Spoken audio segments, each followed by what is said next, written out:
Hello everyone, आज होता Sunday आणि आज निवांत काहीतरी करण्याचा मूड होता. तर मग सगळ्या भाज्या मार्केटमध्ये मस्त येतात. सो आम्ही विचार केला की आज करूया मटार राईस.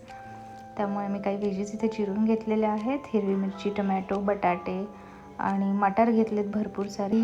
मातीच्या भांड्यात मी मस्त तेल गरम केले, त्याच्यामध्ये बारीक चिरलेला लसूण आणि तेजपत्ता, थोडेसे खडे मसाले टाकलेत आणि थोडासा येलो झाला तो लसूण की त्याच्यामध्ये हिरवी मिरचीचे तुकडे टाकलेत, म्हणजे अख्ख्या हिरव्या मिरच्या टाकल्यात मधून काप.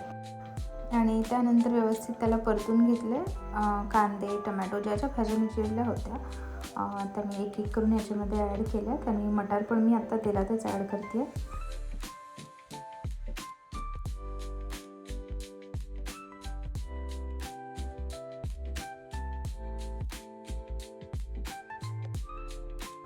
थोडीशी हळद पण मी वरून टाकली आहे आणि थोडंसं लाल तिखट टाकले आणि कश्मीरी लाल मी भरपूर सारं ॲड केले, कारण की रंग तसा छान येईल भाताला. आणि चवीपुरतं मीठ मी ॲड केलं.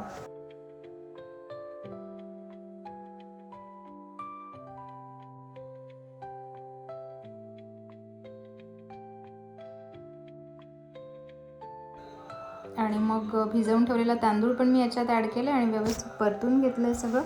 आणि उकळलेलं पाणी मी याच्यात टाकलं आहे. थोडं पाणी कमीच टाकलं, कारण मातीचं भांडं असल्यामुळे तो भात बराच वेळ शिजत राहतो. म्हणजे जेव्हा खाली आग नसते तेव्हा पण तो शिजतच असतो. त्यामुळे पाणी थोडंसं बेताने टाकलं आहे मी आणि झाकून ठेवलं आहे.